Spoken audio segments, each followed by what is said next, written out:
जब हम मानेसर फोर्टिस के लिए आए थे तो हमें शुरू से ही पता था कि फोर्टिस ऐसा ब्रांड है जिसमें कि हम हार्ट सर्जरी को लेके अच्छा काम कर सकते हैं और दिखा सकते हैं। इनफैक्ट फोर्टिस हॉस्पिटल में ये मेरी चौथी इनिंग्स है। पहले फोर्टिस एस्कॉर्ट्स ओखला में, फिर फोर्टिस गुड़गांव में, फिर फोर्टिस का एक देहरादून में हॉस्पिटल था और फिर अब चौथा ये। तो फोर्टिस के साथ मतलब it is like family for us and the plan was कि जो सर्जरीज गुड़गांव में या दिल्ली में होती हैं मानेसर में हमने इस्टेब्लिश करनी है। इस एरिया में कोई भी और हॉस्पिटल ये क्लेम नहीं कर सकता कि वो लोकल पॉपुलेशन के लिए केटर करते हुए, फोकस करते हुए सर्जरीज करते हैं।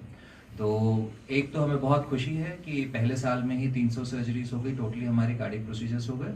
और उससे ज़्यादा खुशी इस बात की है कि इन 300 में से लगभग 260 से ज़्यादा पेशेंट भारतीय पेशेंट्स थे। तो जो हम बातचीत सबके लिए कह रहे हैं, हम यहाँ पर मेडिकल टूरिज्म से ज़्यादा लोकल लोगों की सेवा के लिए आए हैं। तो जो आसपास के एरियाज़ हैं, अगर आप साउथ न्यू गुड़गांव बोलें, मानेसर बोलें, जितने भी आसपास के एरियाज़ हैं, पलवल, नूह, इन सब जगहों से हमारे बहुत सारे पेशेंट्स आते हैं, रोहतक, हिसार।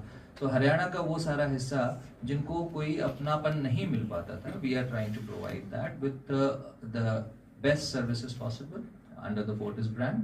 एंड ये जो पेशेंट्स हैं, इनमें जो पेशेंट स्टोरी दिखाना चाहते हैं आपको हम, ये बस ऐसे रैंडमली 6 लोग पिकअप किए गए थे जो हमें लगा कि ह्यूमन टच सबसे अच्छा है। सर्जरीज इससे बहुत कॉम्प्लेक्स भी हुई हैं। इससे पहले in fact we have also showcased our skills.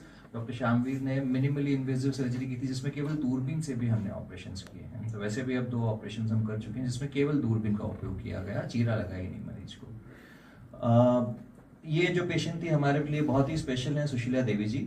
She is only 47, but जिस तरीके से वो जी रही थी घर पे, इनका बेटा एक नर्स है खुद, और हार्ट सर्जरी से वो बेटा भी इतना डरा हुआ था बिकॉज रिजल्ट्स उनको अच्छे से पता नहीं थे। रेवाड़ी से आए थे ये, एंड लगभग 3 से 4 महीने वो घर पर थी, होम ऑक्सीजन पे थी। सर्जरी का इनको पता था 5-6 सालों से कि सर्जरी करवानी है, बट करवाना नहीं चाहते थे। अब ऐसी अवस्था में जब पहली बार हमारे पास आया, वो ऐसा था कि आईसीयू में हमें मजबूरी में एडमिट करना पड़ा था। उस समय ऐसी नौबत थी कि almost patient preoperatively ventilator पे जाने वाले थे, but somehow we try to manage. And जब रिकवरी करके उनकी सर्जरी की, so we have replaced 2 valves, उनके 2 वाल्व बदले हैं, और 2 वाल्व बदलने के साथ साथ एक ट्राइकस्पिड वाल्व जो तीसरा वाल्व होता है उसको रिपेयर भी किया है। तो मतलब जो मैक्सिमम सर्जरीज आप कर सकते हो हार्ट बदलने के अलावा। इनफैक्ट किसी डॉक्टर ने इनको पहले बोला था कि इनका तो हार्ट ट्रांसप्लांट ही लगेगा, she will not survive any major surgeries heart